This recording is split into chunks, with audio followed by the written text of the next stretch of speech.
नर्क के 3 द्वार हैं, काम, क्रोध और लोभ। जो व्यक्ति कामी प्रवृत्ति का होता हो, जिसके मन में लोभ होता है और जो अत्यधिक क्रोधी स्वभाव का होता है, उसके लिए नर्क के द्वार सदैव खुले होते हैं।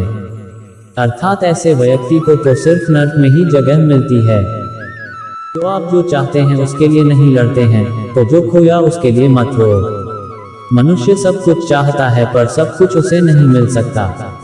आपको जो नहीं मिला उसके लिए पश्चाताप मत करो, और जो आपसे खो गया, जो आपसे अलग हो गया, उसके लिए निराश भी मत हो। सभी प्राणियों के हृदय में स्थित आत्मा हूँ। मैं सभी प्राणियों का आदि, मध्य और अंत भी हूँ। हर व्यक्ति श्री कृष्ण से जुड़ा है और श्री कृष्ण हर व्यक्ति से जुड़े हैं। वही हमारे आदि, मध्य और अंत है। ठंड या गर्मी, सुख या दर्द का अनुभव करें। ये अनुभव क्षणभंगुर हैं, वे आते हैं और जाते हैं। उन्हें धैर्यपूर्वक सहन करें। समय एक सा नहीं रहता। आज दैक है तो कल सुख भी आएंगे, और सुख के बाद दैक भी आना स्वाभाविक है। आपको पूरे धैर्य और श्री कृष्ण पर विश्वास के साथ अपना जीवन निर्वाह करना चाहिए। मेरे लिए न कोई घृणित है और न ही कोई प्रिय, न कोई निर्धन है और न ही कोई धनी। बस जो भक्ति भाव के साथ मुझे याद करते हैं, मैं उनका हूँ और वो मेरे कृष्ण को। श्री कृष्ण उन्हीं के हैं जो श्री कृष्ण के हैं। भगवान तो बस प्रेम भक्ति के भूखे हैं। जो भी उनकी भक्ति में लीन होता है, जो भी प्रेम से उन्हें याद करता है, वो सदैव उसका कल्याण करते हैं। हमेशा तुम्हारे साथ और तुम्हारे आसपास रहता है, चाहे तुम कुछ भी कर रहे हो। जब भी आप कोई बुरा कार्य करते हो या अच्छा कार्य करते हो, आपको लगता है कि कोई देख नहीं रहा, तो यहाँ श्री कृष्ण कहते हैं कि तुम जो कुछ भी कर रहे हो, मेरी दृष्टि सदैव तुम पर है। इसलिए आप यह मत समझे कि आप अकेले हैं, आपके साथ श्री कृष्ण सदैव हैं। वही है जिसमें आप विश्वास करते हैं, आप वह बन जाते हैं जो आप मानते हैं कि आप बन सकते हैं। हमारी सफलता और असफलता इस बात पर निर्भर करती है कि हम खुद पर कितना विश्वास करते हैं। व्यक्ति जो चाहे बन सकता है, यदि पूरे विश्वास के साथ अपने लक्ष्य पर लगातार चलता रहे। जिस इंसान के चारों तरफ नकारात्मक लोग रहते हैं, उस इंसान का मंजिल से भटक जाना तय है। कहते हैं मन के हारे हार है और मन के जीते जीत। जिस प्रकार सकारात्मक विचारों से सफलता मिलती है, उसी प्रकार नकारात्मक विचार असफलता के मार्ग की ओर अग्रसर करते हैं। क्योंकि जैसा हम सोचते हैं वैसे ही हम बनते जाते हैं, और अपने विचारों के माध्यम से ही हमें नकारात्मक और सकारात्मक परिणाम मिलते हैं। समय हमेशा चलता रहता है, कभी रुकता नहीं। यदि आज बुरा समय है तो कल अच्छा होगा। इसलिए आप बिना किसी स्वार्थ के सिर्फ कर्म कीजिए, फल समय खुद देगा। न तो समय रुकता है और न ही एक सा रहता है। बुरा समय हो या अच्छा समय, बदलता जरूर है। आज बुरा है तो कल अच्छा, और अच्छा तो फिर बुरा समय जरूर आएगा। सुख के बाद दैक और दैक के बाद सुख आते जाते रहते हैं। इसलिए इस पर हमारा कोई वश नहीं है, लेकिन कर्म पर हमारा वश जरूर है। आप सिर्फ कर्म करिए, फल की चिंता किए बगैर। समय आने पर फल जरूर मिलेगा। जो अहंकार से मोहित हो जाता है, वह सोचता है मैं करता हूँ। जो अज्ञानी व्यक्ति होता है, वो यह गलतफहमी पाल लेता है कि मैं करता हूँ। सभी कार्य मेरे द्वारा किए जा रहे हैं, ऐसा जान उसमें अहंकार भर कर लेता है। परंतु इस सृष्टि में जो भी हो रहा है, वो तो प्रकृति द्वारा किए जा रहे हैं। अज्ञानता के कारण व्यक्ति में जो मैं का अहंकार जन्म ले लेता है, तो उसका पतन होना निश्चित है। किसी का भाग्य निर्माण नहीं करता, हर व्यक्ति अपना भाग्य स्वयं बनता है। श्री कृष्ण कहते हैं कि वो किसी के भी भाग्य के निर्माता नहीं है, व्यक्ति खुद ही अपना भाग्य लिखता है। आप जैसा बीज बोएंगे, आप वैसी ही फसल ही काटेंगे। आप जैसा कर्म करेंगे, आपको वैसे है परिणाम मिलेंगे।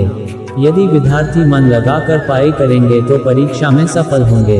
इसलिए हर व्यक्ति का भाग्य तभी बदलेगा जब वो ऐसे कर्म करेगा। उन लोगों के लिए दुश्मन की तरह काम करता है जो इसे नियंत्रित नहीं करते हैं। और जिसने अपने मन को जीत लिया है, उसके लिए मन सबसे अच्छा मित्र है।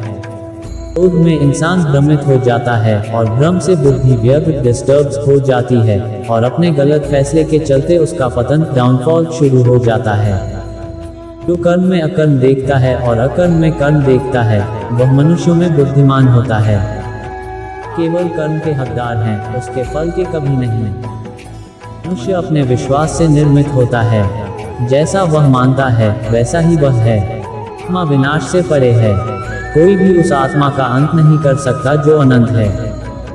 इस प्रकार इस शरीर में रहने वाला बचपन, युवावस्था और वृद्धावस्था से गुजरता है, उसी प्रकार मृत्यु के समय वह केवल दूसरे प्रकार के शरीर में प्रवेश करता है। बुद्धिमान इसके बहकावे में नहीं आते। तुम अपने आप को मुझे अर्पित करो, यही सबसे उत्तम सहारा है।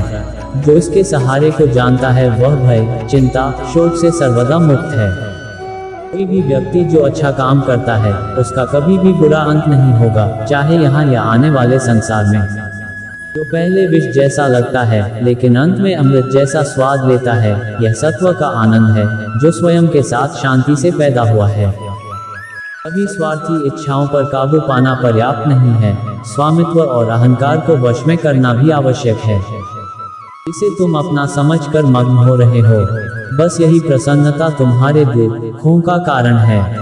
शरीर का मोह मत करो, यह तो माटी है, माटी में मिल जाएगा। अमर तो आत्मा है जो परमात्मा में मिल जाएगी। लोग अपने शरीर को सुंदर बनाने में लगे रहते हैं, पर आत्मा की सुंदरता शरीर की सुंदरता से कहीं ज्यादा महत्वपूर्ण है। शरीर तो नश्वर है, मिट्टी ही तो है, तो मिट्टी में ही मिल जाता है, पर आत्मा अमर है, इसलिए आत्मा की सुंदरता पर ध्यान दो।